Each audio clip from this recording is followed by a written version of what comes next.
Dobrý deň, milí priatelia. Dnes si vysvetlíme, ako sa premenia zmiešané číslo na klasický zlomok. Zmiešané číslo máme tu napísané, číta sa to 3 a 1 štvrtina, alebo niektorí to čítajú ako 3,1 štvrtina. Obidve sú správne. Kde používame toto zmiešané číslo v reálnom živote? No napríklad 3 pice a štvrtina pice k tomu. Alebo 2 šálky vody a k tomu ešte polovica šálky vody. Ďalej, môžeme 5 krát celý sáčok múky a k tomu 2/5 z jedného sáčku múky. Takže poďme si to skúsiť premeniť na klasický zlomok. Robí sa to tak, že celé číslo vynásobíme menovateľom a k tomu pripočítame čitateľa. Takže 3x4 plus 1, 3x4 je 12, plus 1 je 13 a menovateľa len odpíšeme. Poďme si ukázať druhý príklad.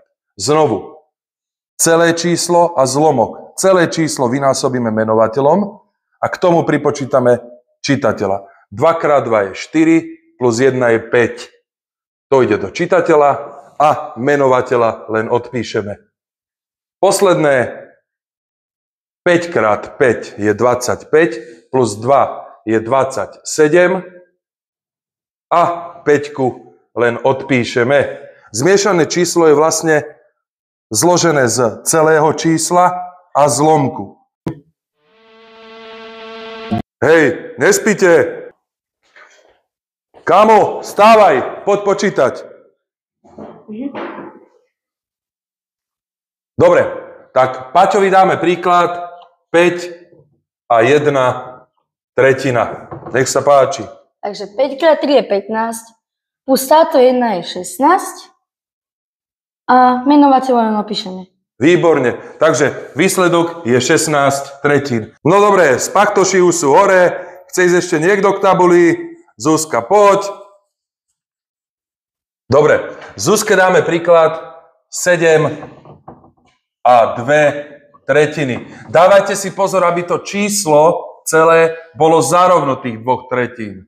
Dobre, nech sa páči. 7x3 je 21, plus 2 je 23.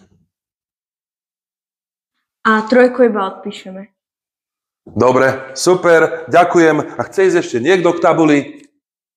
No Betka, poď.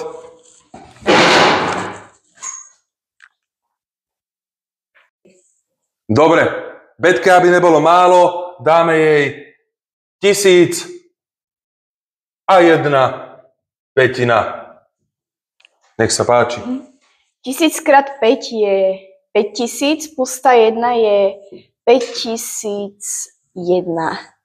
A tú 5 len odpíšem. Výborne, výsledok je 5001/5. A keďže dneska chýba žiak, ktorý nám robil zvonec, tak hodiny je koniec.